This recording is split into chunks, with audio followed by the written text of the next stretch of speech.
Bacana. E hoje, como que vocês fazem esse gerenciamento de risco? O que vocês indicam?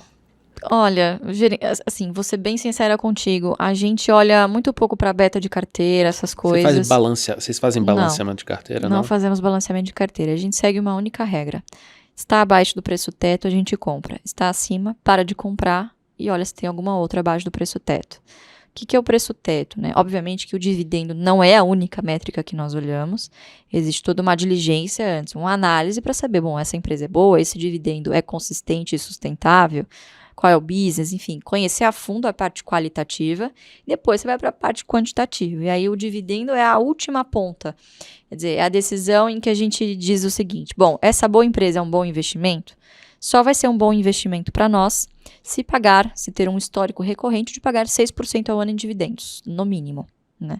Esse é um filtro que a gente não muda, porque muitas vezes o investidor pode cair até numa armadilha. Geralmente, quando a taxa de juros está muito para cima, o que ele vai fazer? Ele vai subir a régua. Aí ele não compra nada, porque a renda fixa está melhor.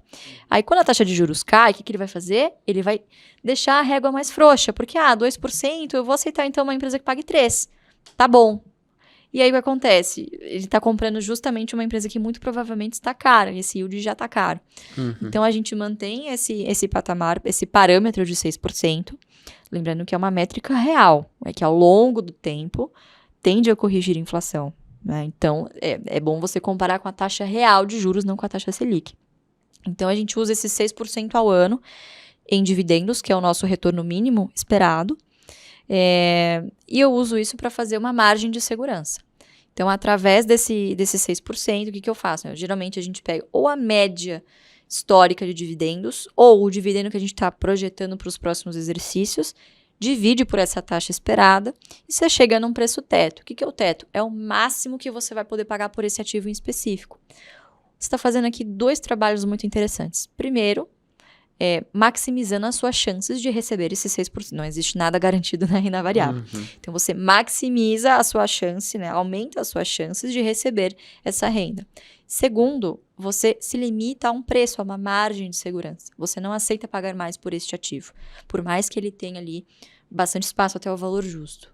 Então, você está fazendo 2 coisas aqui. Primeiro, garantindo a renda. Segundo, aumentando também as suas chances de ter um bom upside nesse papel. Né? Porque, obviamente, a gente investe para dividendos, mas uma consequência natural de você ter boas empresas a bons preços na sua carteira, principalmente, obviamente, você ter um upside, uma alavancagem do seu patrimônio, né? Enfim, uma valorização do seu patrimônio, também bastante substancial. Então, a valorização do patrimônio, ela acaba sendo uma consequência da escolha desses bons ativos. Então, ela não é preterida, ela é simplesmente tida como uma consequência, né? E que é inevitável, de novo, com o efeito da bola de neve, né, que é tão falado, que é do juro composto, e o tempo, é inevitável isso acontecer, né? Mas, de novo, é muito difícil você encontrar investidores que, de fato, estão aptos, que, assim, incorporaram, de fato, porque é uma filosofia de investimento.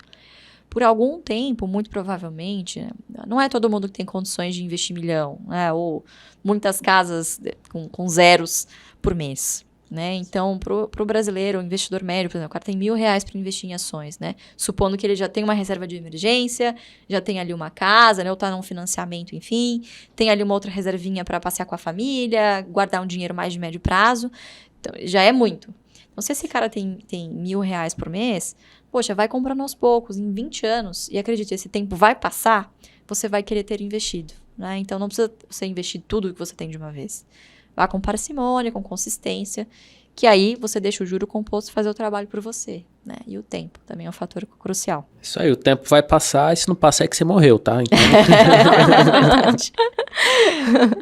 Mas vocês olham também para a expectativa de crescimento de dividendos? Também olhamos para a expectativa de crescimento de dividendos. Geralmente, quando você coloca isso na conta, você acaba afrouxando também um pouco o seu crivo, né? A sua margem de segurança.